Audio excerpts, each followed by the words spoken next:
Hi, this is Rachel Cipriano coming to you again from Magnificent Resilience. And I want to continue talking about emotional intelligence and beginning to elaborate in greater detail different aspects of this very important spectrum of intelligence that sometimes gets neglected. You know, whether you have a business, whether you're in a position of some other kind in the workplace, so often people focus on their core competencies, their technical skills, all of these very important aspects of being able to do a great job, but sometimes they neglect the very important detail of those people skills, those soft skills, that emotional intelligence. And I can assure you that that is going to make a huge difference in how people do professionally as well as personally, and how resilient they can be. It all factors into resilience, success, and significance. And let me explain how. I've discussed in several other videos how important it is to develop those necessary skills to build positive relationships, because it's those human connections that are the oxygen of resilience. And for that reason, let's go into greater depth on what we touched on in the last video about the importance of listening skills, the art of listening. And this kind of factors into two other aspects of emotional intelligence that are very important to hone and develop, and that's compassion and empathy. Now, I remember in my graduate program in college for counseling, one of the first things a professor wrote on the board was the word compassion, and he said that this quality they could not teach us. Now, I do agree with him that some people just innately come to planet Earth with more of a tendency to be other-centered and compassionate and kind of people-oriented. But I am convinced that anyone can grow in this skill.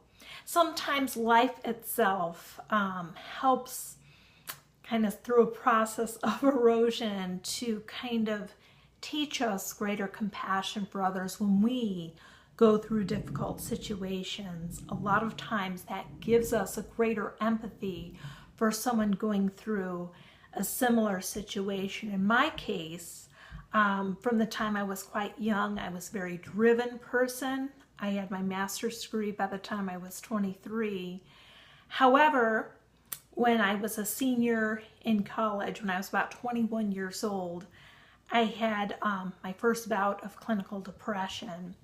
And what I found, being a very type A and driven person, is that I didn't have the same energy and drive and, you know, that boom, boom, boom, laser-like focus. But the positive thing in that, the silver lining, was then I began to develop other aspects of my personality, almost like somebody who loses one sense and then they become more heightened in some of the other senses. That very painful experience helped me develop those greater people skills, and I'm so glad that it did.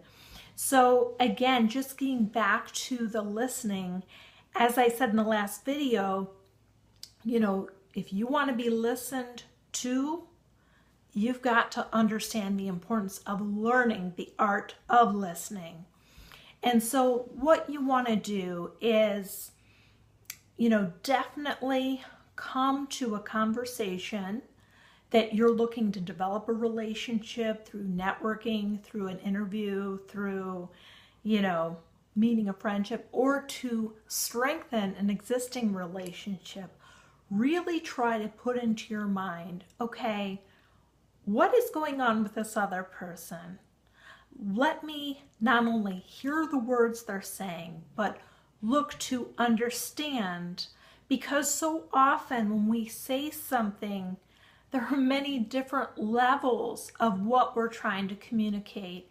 As we know, much of what we communicate isn't even done on a verbal level. It's done through, you know, I guess in the sense of voice tones, that's kind of verbal, but that's nuanced. And then the body language, etc. So there are a lot of different levels of listening that we can learn, and this is an art form that we can grow in.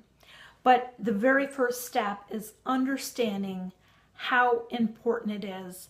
And if you want to assess where you're at in this quality, I really encourage you to do something very courageous and brave and talk to people in your circle, your friends, your family, and, find out, hey, am I a good listener? Tell them that you want the honest feedback about this.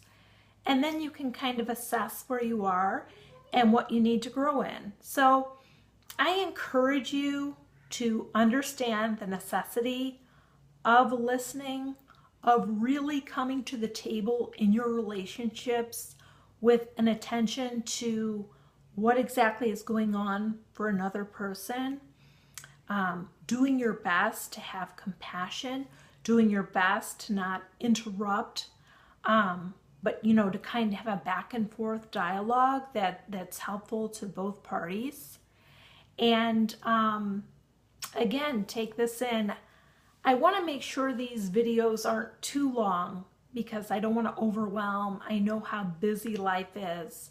So I want to continue on the topic of emotional intelligence and its relationship to resilience, success, and significance the next time I make a video. But please just consider what I've talked about. Consider how important it is to your resilience, to the quality of your life, the quality of what you can bring to other people's lives. Well, you have a wonderful rest of your day. Again, Rachel Cipriano with Magnificent Resilience. Please go to my YouTube channel or the website, rachelcipriano.com. You can also like the Facebook page, Rachel Cipriano /Magnificent Resilience. Have a great night. Thank you.